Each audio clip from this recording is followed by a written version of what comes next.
Di hasta el último centavo de mi herencia, cada trozo de mi dignidad y todo mi corazón a mi único hijo. ¿Y qué obtuve a cambio?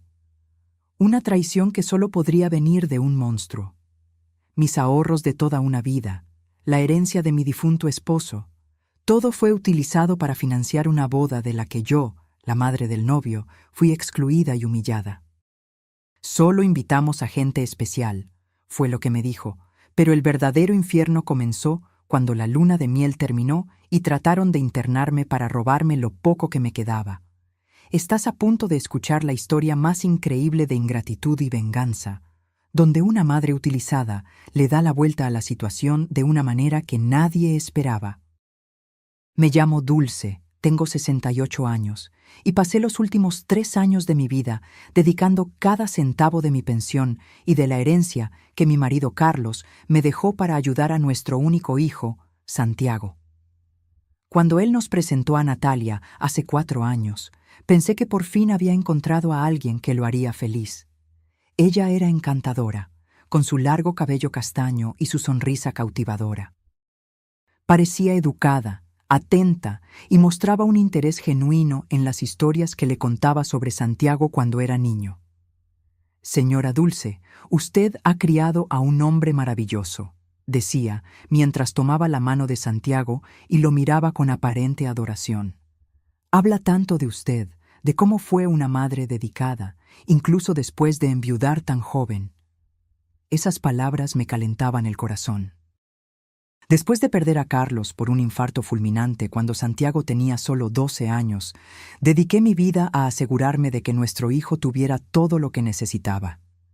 Trabajé el doble como profesora, horneé pasteles de cumpleaños por encargo los fines de semana, di clases particulares en las vacaciones, todo para que pudiera estudiar en las mejores escuelas, ir de intercambio y tener las oportunidades que Carlos y yo soñábamos para él.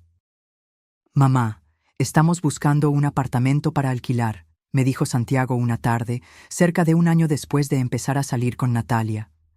Estábamos sentados en el porche de la casa donde creció, tomando el café que acababa de preparar. «Pero los precios están muy altos y necesitamos ahorrar para la boda». No dudé. ¿Cómo podría hacerlo? Era mi hijo, mi niño. Al día siguiente, ya estaba firmando los papeles como fiadora y pagando 3 meses de alquiler por adelantado para un apartamento de 2 habitaciones en un barrio tranquilo. El brillo en los ojos de Santiago al recibir las llaves me llenó de alegría. Eso era lo que quería, verlo feliz, realizado. En los meses siguientes vinieron los muebles. «Mamá, solo necesitamos un sofá básico hasta que nos instalemos». Las facturas. Este mes fue complicado, el salario de Natalia se retrasó, e incluso parte del vestido de novia. Es su sueño tener un vestido de esa diseñadora famosa, pero está un poco por encima de nuestro presupuesto. «Es solo hasta que nos instalemos», repetía Santiago, mientras veía cómo mis ahorros disminuían. «Pronto conseguiré ese ascenso en el trabajo y Natalia está a punto de cerrar un gran contrato. Te recompensaremos por todo esto, lo prometo». Recuerdo cada centavo invertido en ese sueño que, sin que yo lo supiera, no era mío. Más de $100,000 en 3 años. Dinero que representaba la seguridad en mi vejez, transformado en apoyo para un futuro que imaginaba compartido. Había establecido transferencias automáticas mensuales a la cuenta de Santiago, además de las ayudas extras que surgían constantemente. Un coche nuevo cuando el antiguo empezó a dar problemas. Un viaje para fortalecer la relación cuando pasaron por una crisis. Un curso de especialización para Natalia para invertir en su carrera. En ningún momento lo cuestioné. Después de todo, era mi papel como madre, ¿verdad? Apoyar, ayudar, estar presente. Y yo estaba tan feliz de que Santiago hubiera encontrado a alguien, de que estuviera construyendo su propia familia. Después de años a solas, él y yo, parecía que por fin nuestra pequeña familia estaba creciendo. Ese viernes de octubre me desperté emocionada. Después de tanta inversión emocional y financiera, por fin llegaría el gran día de la boda. Santiago había mencionado que sería ese fin de semana, aunque los detalles eran sorprendentemente vagos. «Estamos resolviendo los últimos detalles», decía siempre que le preguntaba sobre horarios, lugar o si podía ayudar con algo. Pasé la mañana eligiendo qué ponerme, hasta que me decidí por el vestido azul petróleo que Carlos siempre decía que resaltaba mis ojos. Era un vestido que guardaba para ocasiones especiales. ¿Y qué ocasión podría ser más especial que la boda de mi único hijo? Quería lucir bien para las fotos, para el momento en que Santiago se convertiría oficialmente en un hombre casado. Cuando el reloj marcó las 10 de la mañana, tomé el teléfono para confirmar la hora de la ceremonia. Marqué su número, sintiendo que mi corazón latía acelerado por la emoción. «Hola, mamá». Su voz sonó extraña, distante, como si estuviera hablando desde otro país. «Cariño, llamo para saber la hora de la boda. Necesito organizarme, saber a qué hora debo estar lista». Un silencio pesado invadió la línea durante unos segundos que parecieron eternos. De fondo, pude escuchar voces animadas, música baja, como si estuviera ocurriendo una celebración. «Mamá, ya nos casamos ayer». Mi mundo se congeló. Las palabras entraron como agujas en mis oídos, y por un momento pensé que había entendido mal. «¿Cómo que? Pero, no entiendo, dijiste que sería este fin de semana». «Fue algo pequeño, íntimo. Invitamos solo a gente especial, los padres de Natalia, sus hermanos, algunos amigos cercanos». Gente especial. Esas dos palabras se clavaron en mi pecho como un cuchillo.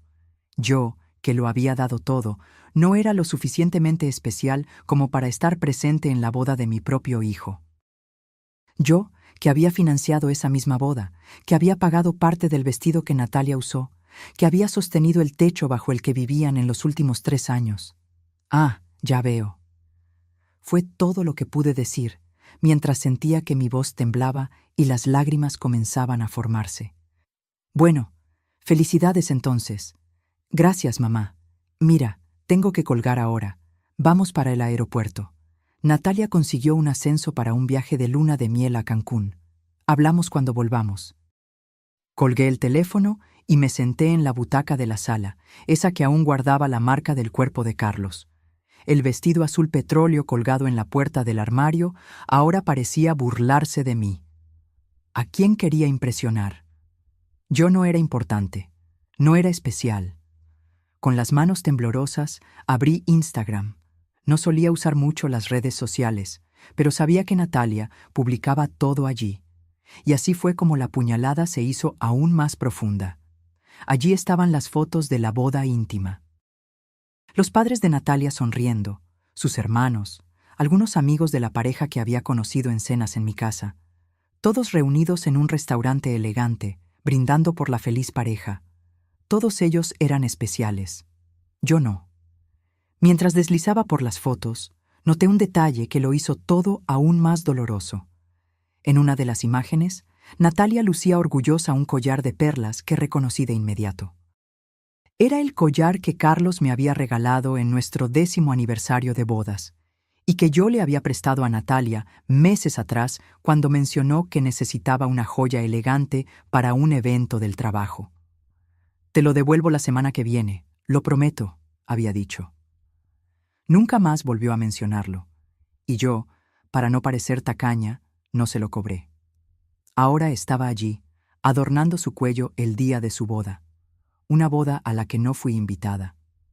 En ese momento, algo dentro de mí se rompió. No fue solo el corazón de madre herido por el rechazo, fue la percepción de que, durante todo este tiempo, yo no era más que un banco, una fuente de recursos.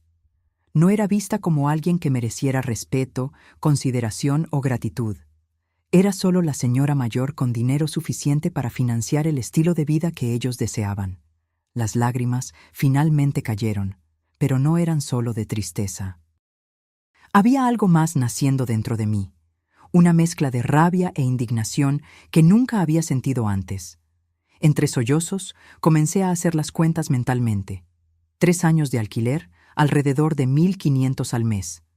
45.000 solo en eso. Muebles nuevos para la sala y el dormitorio, casi 10.000. El coche, 20.000. Facturas de luz, agua, internet. La ayuda para el vestido de novia. Viajes que pagué para que conocieran lugares juntos. $100.000, tal vez más. Dinero de mi pensión y de la herencia que Carlos dejó para asegurar mi comodidad en la vejez. Todo entregado de buena gana, con amor y esperanza de que estuviera construyendo lazos, fortaleciendo nuestra familia. Y al final, ni siquiera una invitación a la boda merecí. Gente especial. La frase resonaba en mi cabeza mientras miraba la foto de mi difunto marido en la mesita de al lado. ¿Qué diría Carlos si supiera que nuestro hijo me excluyó de esa manera? ¿Que me usó como un cajero automático y luego me desechó cuando llegó el momento que debería haber sido de unión familiar? Fue entonces cuando sentí que algo nuevo surgía dentro de mí. Un sentimiento que nunca había experimentado con tanta fuerza. La dignidad herida transformándose en determinación. Me levanté de la butaca, me sequé las lágrimas y caminé hacia el despacho. Encendí el ordenador y accedí a mi cuenta bancaria. En los últimos 3 años había configurado transferencias automáticas a la cuenta de Santiago. Cada día $2.000 salían de mi cuenta a la suya, sin preguntar, sin pedir explicaciones. Con unos pocos clics, cancelé todas las transferencias futuras. La sensación fue inmediata, como si estuviera cortando un cordón umbilical tóxico que nos mantenía presos en una relación desigual. Por primera vez en mucho tiempo, sentí que estaba tomando el control de mi vida de nuevo.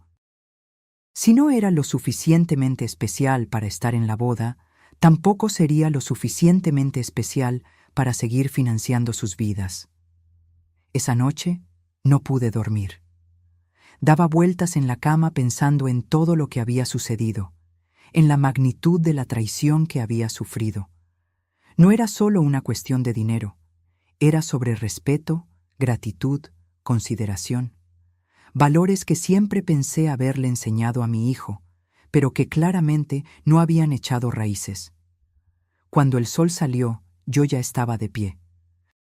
Había una claridad en mi mente que no sentía desde hacía años. Era hora de reconstruir mi vida, de proteger lo que era mío, de valorarme a mí misma de la manera en que nadie más parecía valorarme. Pasó una semana sin ningún contacto. Imaginé que Santiago y Natalia estaban de luna de miel, probablemente pagada con mi dinero. Parte de mí esperaba una disculpa, una explicación, cualquier cosa que pudiera aliviar el dolor de la exclusión. Pero el teléfono permaneció en silencio. Aproveché ese tiempo para empezar pequeños cambios. Organicé mis documentos financieros, descubriendo, para mi sorpresa, que Santiago tenía acceso a mucho más de lo que yo imaginaba. Un poder notarial antiguo, que firmé cuando él se fue a estudiar al extranjero, todavía estaba válido y le daba poderes sobre varias cuentas e inversiones. Inmediatamente agendé una visita al banco para revocarlo todo. El gerente me miró con una mezcla de preocupación y comprensión cuando le expliqué la situación.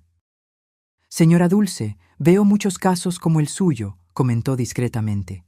«Lamentablemente, la explotación financiera dentro de la familia es más común de lo que imaginamos. Vamos a proteger sus recursos ahora mismo. Hasta el día 6 del mes siguiente, cuando Santiago seguramente esperaba recibir la transferencia mensual». El timbre sonó insistentemente esa mañana de martes. Cuando abrí la puerta, allí estaban ellos, Santiago, Natalia y un hombre de traje que no reconocí. Mi hijo tenía el rostro tenso, nada parecido a la expresión relajada de un recién casado. Natalia mantenía la sonrisa de siempre, pero había una frialdad calculadora en sus ojos que me pregunté cómo no había notado antes. «Mamá, necesitamos hablar», dijo, entrando sin esperar una invitación. Sentados en la sala, Santiago fue directo al grano, sin siquiera preguntar cómo estaba o ofrecer ningún detalle sobre la luna de miel. El dinero no se ha ingresado en la cuenta este mes. ¿Hubo algún problema? Lo miré, buscando en su rostro cualquier rasgo del niño que crié. No encontré nada familiar allí, solo un hombre adulto que parecía ver a su propia madre como una fuente de ingresos, no como un ser humano con sentimientos. No hubo ningún problema, respondí con calma. Yo cancelé la transferencia.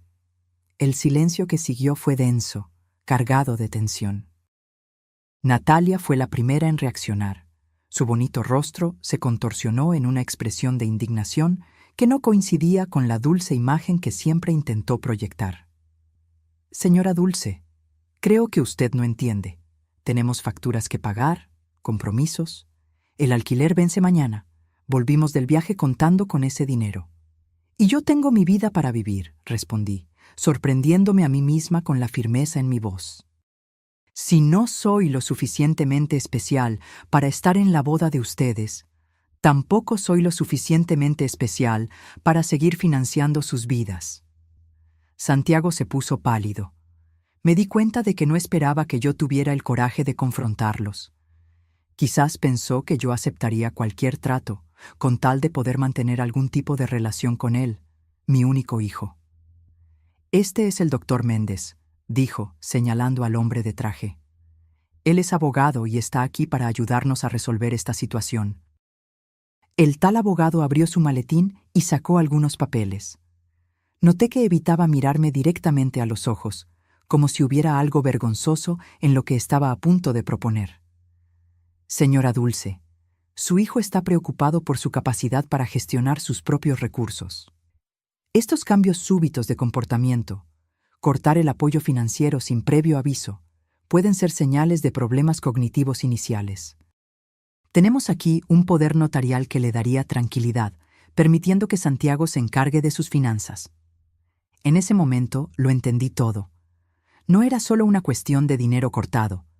Era un intento de tomar el control total de mi patrimonio. Querían declararme incapaz para tener acceso legal a todo lo que construí durante mi vida. La audacia era tan grande que sentí una oleada de náuseas. «Fuera», dije, levantándome. «Todos ustedes, fuera de mi casa ahora». «Mamá, no estás bien», intentó argumentar Santiago, asumiendo un tono preocupado que sonaba completamente falso. «Estás volviéndote paranoica, imaginando cosas. Solo queremos protegerte». «¿Qué estoy imaginando? ¿Que se casaron sin invitarme? ¿Que gastaron mi dinero durante años y ahora, cuando corto el grifo, aparecen con un abogado para declararme loca? No estoy imaginando nada. Estoy viendo todo muy claramente por primera vez». Natalia intentó otro enfoque, más suave. Se levantó y trató de tomar mis manos, que prontamente aparté. «Señora Dulce, nos preocupamos por usted. Solo queremos ayudar. El estrés puede afectar la memoria, confundir los pensamientos. Debe haber olvidado que acordamos una boda pequeña. Lo mencionamos varias veces». La mentira era tan descarada que casi me río. Nunca, en ningún momento, habían mencionado que yo no sería invitada a la boda. Al contrario, siempre hablaban sobre cuando llegue el gran día, insinuando mi presencia como algo obvio. Si quisieran ayudar, me habrían tratado con el mínimo de respeto. Ahora, salgan de mi casa antes de que llame a la policía. El abogado pareció evaluar la situación y se dio cuenta de que no conseguiría lo que quería en ese momento. Cerró su maletín e hizo un gesto a Santiago y Natalia. «Vamos a darle tiempo para que reflexione», dijo, con un tono falsamente conciliador. «Estas situaciones familiares son siempre delicadas». Reacios se fueron, no sin antes el abogado dejar su tarjeta sobre la mesa. «Piénselo», dijo. Tiré la tarjeta a la basura tan pronto como la puerta se cerró. Temblorosa, me senté de nuevo. La confrontación me había agotado, pero también había encendido algo en mí. Necesitaba protegerme. Y rápido. Al día siguiente, busqué a mi propio abogado. Juan era un hombre de unos 50 años, con ojos amables y una determinación que me dio confianza inmediata. Su oficina era simple pero organizada, reflejando a un profesional serio y sin pretensiones. Señora Dulce, lo que su hijo y nuera están intentando hacer es gravísimo, me explicó después de escuchar toda la historia. Tenemos que actuar para protegerla legalmente. Primero, vamos a documentar todo lo que ha sucedido hasta ahora. Luego, necesitamos asegurarnos de que no tengan ningún acceso a sus finanzas o propiedades. Y así comenzó mi camino de autodefensa. Cambié todas las cerraduras de la casa. Instalé cámaras de seguridad. Abrí una nueva cuenta bancaria en otro banco, a donde transferí la mayor parte de mis recursos. Cambié todas las contraseñas y revoqué cualquier poder notarial antiguo que pudiera darle a Santiago acceso a mis finanzas. Al mismo tiempo, comencé a cuidarme de una manera que no lo había hecho en años. Fui a la peluquería, me corté el pelo, me hice las uñas. Compré ropa nueva, más moderna y que me hacía sentir bien. Pequeños gestos que simbolizaban mi recuperación del control sobre mi propia vida. Mi vecina Renata notó el cambio. Estábamos regando las plantas al final de la tarde cuando ella comentó: «Dulce, te ves diferente, más ligera, más segura». «Estoy diferente», respondí. Por fin entendí que merezco respeto y que necesito exigirlo porque nadie me lo dará gratis. Renata se convirtió en mi primera amiga en esta nueva etapa. Me presentó a su grupo de lectura, mujeres de nuestra edad que se reunían semanalmente para discutir libros y compartir experiencias. Fue allí donde empecé a reconstruir mi red de apoyo, algo que había descuidado mientras dedicaba todo mi tiempo y recursos a Santiago. 2 semanas después, recibí un mensaje de Natalia. Una invitación a cenar, un intento de reconciliación familiar. El texto era dulce, hablando de cuánto me extrañaban, de cómo querían reconstruir nuestra relación. Casi caí en la trampa de la esperanza, imaginando que tal vez habían reflexionado sobre sus acciones y estaban genuinamente arrepentidos, pero Juan me advirtió: verifique la fecha de la invitación. Era para el día 7, justo después del vencimiento del alquiler. Entendí de inmediato. No querían reconciliación, querían dinero para pagar el alquiler atrasado. El mensaje no contenía una disculpa sincera por la exclusión en la boda, ni ningún reconocimiento de cuánto me había herido aquello. Era solo otro intento de manipulación. Rechacé educadamente. Al día siguiente, Santiago llamó, furioso. «Nos han desahuciado», gritó por teléfono. «¿Estás satisfecha ahora? Tu propio hijo en la calle. ¿Es eso lo que querías? ¿Castigarnos por haber hecho una boda pequeña? Tienes un trabajo, Santiago, y Natalia también. Usen su dinero para pagar sus facturas, como hace cualquier adulto. Te arrepentirás de esto, mamá. No sabes con quién estás tratando». La amenaza velada me asustó, pero también reforzó mi determinación. Le conté la conversación a Juan, quien sugirió una medida de protección. «Vamos a registrar todo esto. Si continúan con las amenazas, pediremos una orden de alejamiento». No imaginé que llegaría a este punto, necesitar protección legal contra mi propio hijo. Pero la traición tenía muchas capas, y cada día revelaba una nueva faceta de la explotación que sufrí durante años sin darme cuenta.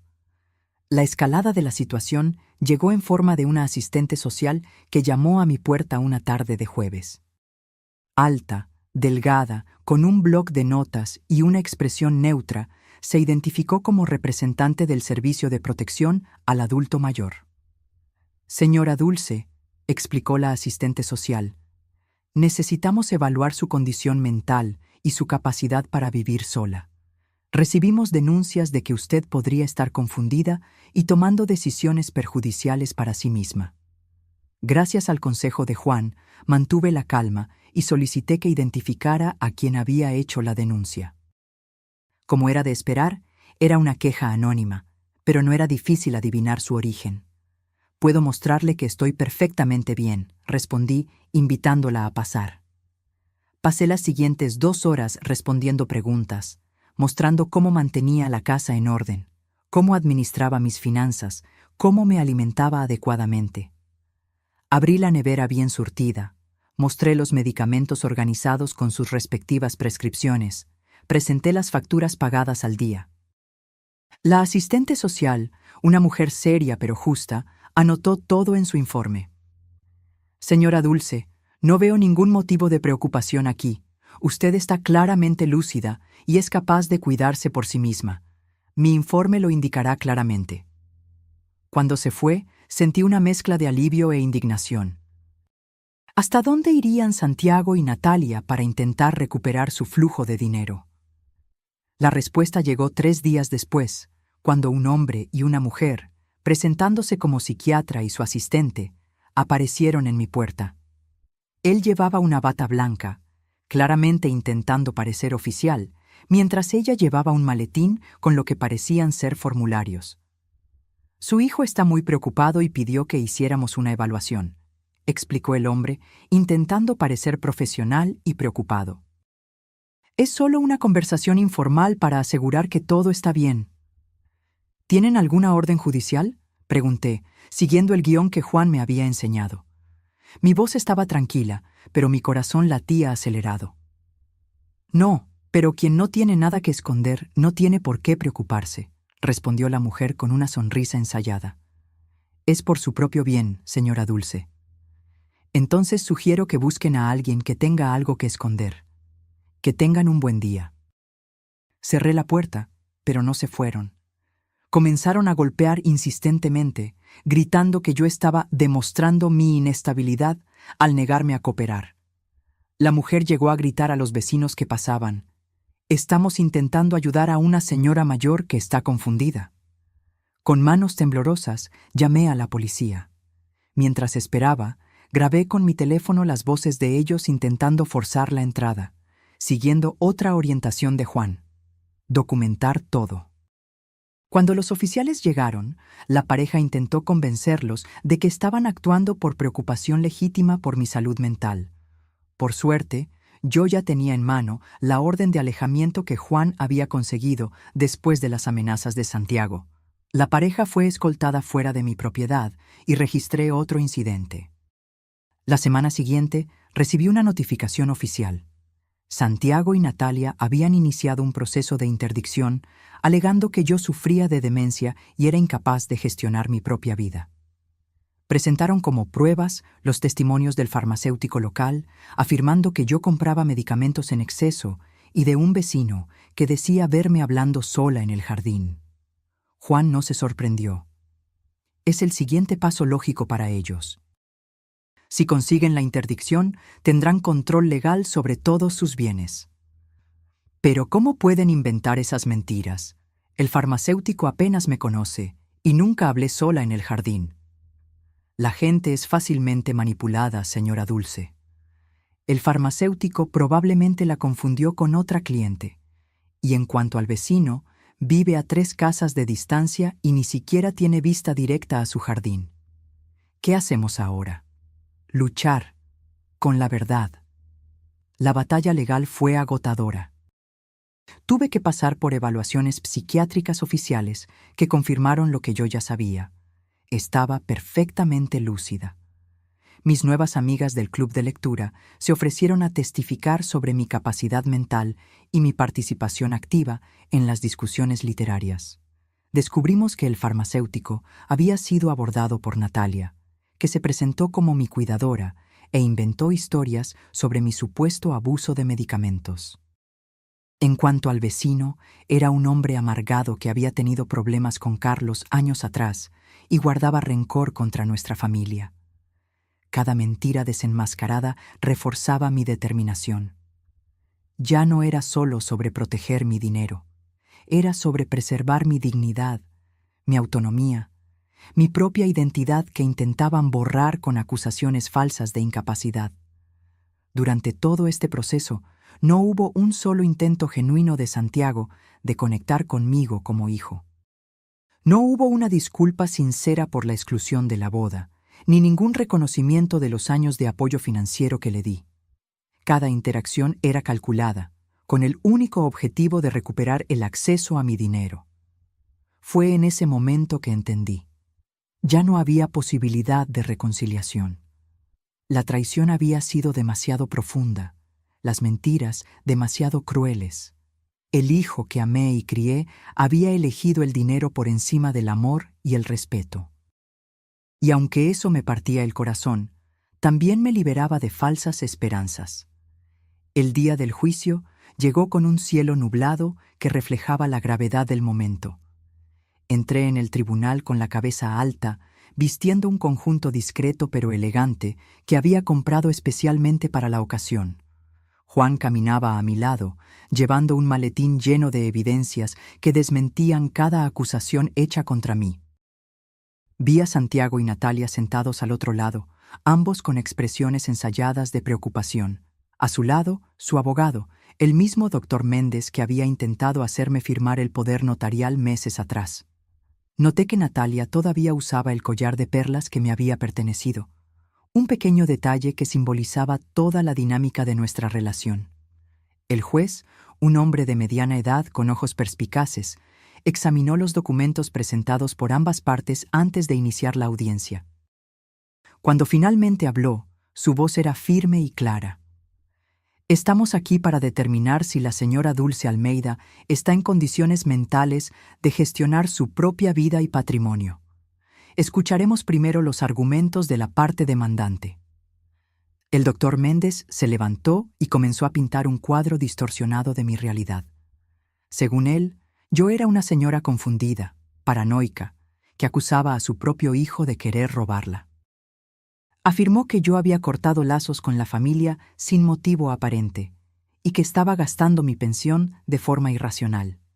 Su señoría, la señora Dulce, comenzó a mostrar señales de confusión hace algunos meses. Canceló el apoyo financiero que venía ofreciendo a su hijo durante años, sin ninguna explicación lógica. Acusa al hijo y a la nuera de conspirar contra ella, mostrando claros signos de paranoia. Hay testigos que la vieron hablando sola, comprando medicamentos en exceso y demostrando un comportamiento errático. Cuando llegó el turno de Natalia para testificar, ella mantuvo el mismo guión. Con lágrimas que parecían ensayadas, describió cómo yo supuestamente había cambiado de la noche a la mañana. Siempre tratamos a la señora Dulce con el mayor cariño, dijo, con lágrimas que parecían ensayadas. No entendemos por qué de repente comenzó a vernos como enemigos. Intentamos visitarla, invitarla a cenar, pero ella se niega. Llegó a llamar a la policía cuando llevamos a un médico para ayudarla. El juez, que hasta entonces escuchaba en silencio, hizo una pregunta inesperada. Señora Natalia, ¿es verdad que ustedes se casaron sin invitar a la señora Dulce? Natalia dudó, claramente desprevenida para esa pregunta. Sus ojos buscaron rápidamente los de Santiago, como pidiendo ayuda. Fue una ceremonia pequeña, solo para personas muy cercanas. ¿Y la madre del novio no se considera cercana? Invitamos solo a gente especial, respondió, repitiendo la frase que se había clavado en mi corazón meses atrás. El juez anotó algo y continuó. Santiago, ¿cuándo fue la última vez que visitaste a tu madre sin pedirle dinero prestado o discutir asuntos financieros? Mi hijo tartamudeó, incapaz de recordar una sola ocasión en los últimos 3 años. El sudor comenzaba a aparecer en su frente mientras intentaba formular una respuesta convincente. Nosotros la visitábamos con frecuencia, cenábamos juntos siempre que era posible. Esa no fue mi pregunta, insistió el juez. Pregunté cuándo fue la última vez que la visitaste sin que el tema del dinero estuviera involucrado. El silencio de Santiago fue más elocuente que cualquier respuesta. Cuando llegó nuestro turno, Juan presentó metódicamente cada evidencia. Los informes psiquiátricos oficiales confirmando mi plena capacidad mental, los testimonios de mis amigas del club de lectura, la prueba de que el farmacéutico había sido engañado por Natalia, la admisión del vecino de que nunca me había visto hablando sola. Este vecino, el señor Osvaldo, admitió en un testimonio escrito que fue abordado por la pareja demandante con la promesa de una compensación financiera si testificaba contra la señora Dulce, explicó Juan, presentando el documento firmado. Reconoció que nunca observó un comportamiento anormal y que su declaración anterior fue falsa. Pero el golpe más fuerte vino cuando Juan presentó los extractos bancarios de los últimos 3 años, mostrando el flujo constante de dinero de mi cuenta a la de Santiago. Su señoría, no estamos ante un caso de incapacidad mental, sino de un claro interés financiero, argumentó Juan, con voz tranquila pero contundente. Desde que la señora Dulce cortó el apoyo financiero, la pareja ha intentado sistemáticamente desacreditarla para recuperar el acceso a sus recursos. Primero con intimidación directa, luego con falsas denuncias a los servicios sociales, y ahora con este proceso de interdicción. Juan luego presentó las grabaciones que yo había hecho durante el incidente con el falso psiquiatra. Este hombre, que se presentó como médico en la residencia de la señora Dulce, no tiene registro en el Colegio Regional de Médicos. Es, de hecho, un actor contratado. La grabación muestra claramente el intento de intimidación e invasión de domicilio. El juez vio las grabaciones con una expresión grave. Me di cuenta por primera vez de que estábamos realmente ganando esa batalla. Además, continuó Juan, me gustaría llamar la atención sobre este detalle. Señaló el collar que Natalia llevaba. Este collar de perlas pertenece a la señora Dulce. Fue un regalo de su difunto esposo. Fue prestado a la señora Natalia hace 6 meses y nunca fue devuelto, a pesar de las promesas. Es solo un ejemplo del patrón de comportamiento de la pareja demandante en relación a los bienes de mi cliente. Natalia instintivamente tocó el collar. Su rostro se puso rojo. El juez notó la reacción e hizo otra anotación. El juez examinó cada documento con atención. Después de algunas horas de audiencia, durante las cuales me mantuve firme y lúcida en mi propio testimonio, finalmente anunció su decisión. Basado en las evidencias presentadas, queda claro que la señora Dulce Almeida está en pleno goce de sus facultades mentales y es perfectamente capaz de gestionar su vida y su patrimonio. Este tribunal entiende que las acusaciones contra ella fueron motivadas por intereses financieros, no por una genuina preocupación por su bienestar. Hizo una pausa, mirando directamente a Santiago y Natalia antes de continuar. Aún más grave, las evidencias sugieren un intento de fraude procesal y un posible delito de falso testimonio. Determino que el Ministerio Público investigue estas conductas. La solicitud de interdicción es denegada. Caso cerrado. Salí del tribunal con una sensación de inmenso alivio, pero también con el peso de la finalidad. Esa decisión no representaba solo mi victoria legal, era el cierre definitivo de un capítulo de mi vida. El capítulo en el que yo era solo la madre proveedora, el cajero automático, la persona no lo suficientemente especial para estar presente en los momentos importantes. En el estacionamiento del tribunal, Santiago intentó un último acercamiento. Sus ojos estaban rojos y por un momento fugaz pensé ver arrepentimiento genuino. «Mamá, ¿podemos hablar? Por favor. Necesitamos explicar. No entendiste bien lo que pasó». Lo miré, realmente lo miré, buscando cualquier rasgo del niño que crié, del hijo que amé incondicionalmente. No encontré nada familiar, solo un extraño que compartía mi sangre, pero no los valores que intenté enseñarle. No hay nada que explicar, Santiago. Tus acciones hablaron más fuerte que cualquier palabra podría. Deseo que tú y Natalia encuentren su camino, pero será sin mi ayuda. Pero mamá, ¿y qué hay de nosotros? Somos familia. La familia no trata a la familia como ustedes me trataron. La familia no usa, no manipula, no traiciona. Adiós, Santiago. Entré en el coche de Juan y no miré atrás. Era doloroso, pero necesario. Algunas traiciones son demasiado profundas para permitir una segunda oportunidad. En las semanas siguientes, tomé decisiones que cambiaron completamente mi rumbo. Vendí la casa donde viví con Carlos durante tantos años. El lugar guardaba recuerdos preciosos, pero también recuerdos dolorosos de la traición. Con el dinero de la venta, compré un apartamento más pequeño, más adecuado a mis necesidades actuales, en un condominio seguro con otras personas de mi edad. Era un lugar luminoso, con un pequeño balcón donde podía cuidar plantas y tomar mi desayuno observando el amanecer. Lo decoré a mi gusto, con colores vibrantes y muebles cómodos. Nada parecido a la decoración sobria de la antigua casa, elegida más por Carlos que por mí. Era un espacio que reflejaba quién era yo ahora, no quién fui en el pasado. Parte del dinero lo invertí en un fondo que financiaba asistencia legal para adultos mayores víctimas de abusos financieros por parte de familiares. Si mi historia pudiera ayudar a proteger a otros que pasaban por el mismo sufrimiento, al menos algún sentido positivo emergería de ese dolor. Su contribución marcará la diferencia en la vida de muchas personas, señora Dulce, dijo la coordinadora del proyecto cuando firmé los papeles de la donación. Muchos adultos mayores sufren en silencio, avergonzados de admitir que sus propios hijos los explotan. No debería haber vergüenza en buscar justicia, respondí, pensando en mi propio camino. La vergüenza debería ser de quien traiciona la confianza de quienes los aman.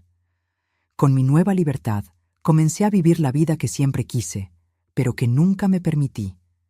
Viajé a lugares que siempre soñé conocer. Italia, de donde vinieron mis abuelos, Portugal, con sus ciudades históricas y paisajes deslumbrantes, Japón, cuya cultura siempre me fascinó. En cada lugar me enviaba una postal a mí misma, creando un mural de recuerdos felices en la pared de mi nuevo hogar. Me matriculé en un curso de arte, una pasión que había dejado de lado para criar a mi hijo. Descubrí que tenía talento para la pintura en acuarela, y mis obras pronto comenzaron a decorar no solo mi apartamento, sino también los de mis nuevas amigas. Hice trabajo voluntario en un refugio de animales, donde encontré compañía sincera y amor incondicional en las miradas de los perros y gatos abandonados. Acabé adoptando un viejo gato atigrado que nadie quería por su edad avanzada. Lo llamé Carlos, en homenaje a mi marido, ambos con ojos amables y personalidad tranquila. En cuanto a Santiago y Natalia, supe por Renata que tuvieron que empezar a trabajar a tiempo completo para sostener el estilo de vida que antes yo financiaba. Se mudaron a un apartamento más pequeño, vendieron el coche y cancelaron el gimnasio caro.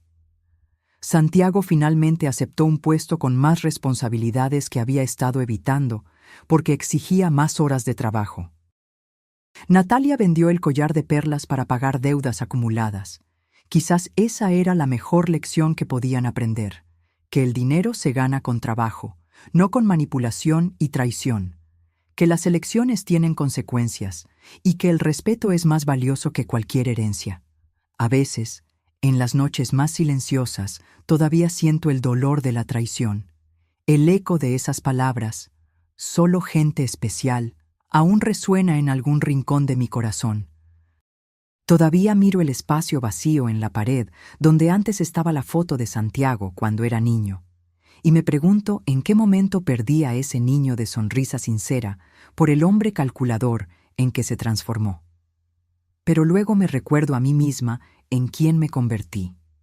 Una mujer que se negó a ser víctima, que luchó por su dignidad, que aprendió que el amor verdadero incluye respeto y gratitud, y que no siempre viene de quienes esperamos. Una tarde particularmente hermosa de primavera, casi un año después del juicio, recibí una carta de Santiago. Dudé antes de abrirla, temiendo más manipulación, más mentiras, pero decidí enfrentar lo que fuera. Ya era lo suficientemente fuerte. Era una disculpa, corta, insuficiente para la magnitud de la traición, pero parecía sincera. Escribió que se había dado cuenta de cuánto se había equivocado, que la dura realidad de tener que valerse por sí mismo lo había hecho valorar todo lo que yo había hecho por él, que Natalia y él se habían separado hacía 2 meses, que ella lo había traicionado con un compañero de trabajo, que él finalmente entendía lo que era ser traicionado por alguien en quien confiaba. No respondí de inmediato. Dejé que las palabras se asentaran, que mi corazón procesara lo que sentía. No había alegría por la separación de él, ni siquiera satisfacción porque él hubiera experimentado la traición. Solo una melancolía distante, como mirar un álbum de fotos de un tiempo que nunca volvería. Días después, envié una respuesta breve. No ofrecí dinero, ni prometí una reconciliación inmediata. Solo agradecí las disculpas y sugerí que, tal vez, con tiempo y mucho esfuerzo, podríamos construir un nuevo tipo de relación. No basada en la dependencia financiera, sino en el respeto mutuo. No como antes, ya que algunas rupturas no pueden ser completamente reparadas, sino algo nuevo, con límites claros y expectativas realistas. Si eso sucedería o no, el tiempo lo diría. Lo que importaba es que yo no tomaría esa decisión por miedo a la soledad o a una culpa mal dirigida. La tomaría basándome en lo que era saludable para mí, en lo que preservaba mi dignidad duramente reconquistada. Hoy, rodeada de amigos sinceros, activa en mis proyectos y financieramente segura, entiendo que la verdadera venganza contra quienes nos traicionan no es causarles daño. Es vivir bien, feliz y en paz, demostrando que no lograron destruirnos. Y en esta vida reconstruida descubrí algo precioso. Siempre fui especial. No necesitaba su reconocimiento para eso. La persona más importante que necesitaba ver mi valor era yo misma. Y finalmente, a los 68 años, después de una traición devastadora, aprendí a verme con los ojos del amor y el respeto que siempre merecí. Cada mañana ahora es un regalo que abro con gratitud. Cada decisión que tomo es mía, no influenciada por el miedo a desagradar o a perder el poco afecto que me ofrecían a cambio de mi dinero.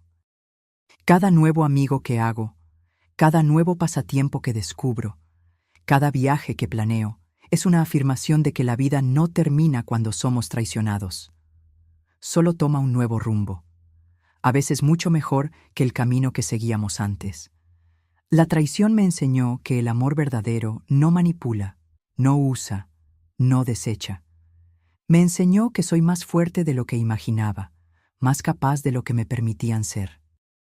Me enseñó, sobre todo, que nunca es tarde para volver a empezar, para exigir respeto, para encontrar la felicidad en los propios términos. Y si Santiago un día realmente entiende esas lecciones, quizás entonces podamos construir una relación genuina, no como la madre proveedora y el hijo dependiente, sino como dos adultos que se respetan y valoran por lo que son, no por lo que pueden dar el uno al otro. Hasta entonces, sigo mi camino con la cabeza alta, el corazón abierto a nuevas experiencias y personas auténticas, y la certeza de que, al final, la mayor victoria sobre la traición es vivir con dignidad y alegría a pesar de ella. Ahora, quiero saber de ustedes. ¿Qué harían si estuvieran en mi lugar? ¿Qué piensan sobre la actitud de mi hijo y mi nuera? Dejen su opinión aquí en los comentarios. Y si les gustó esta historia de venganza y superación, no olviden darle me gusta y suscribirse al canal para no perderse los próximos videos. Un abrazo y hasta la próxima.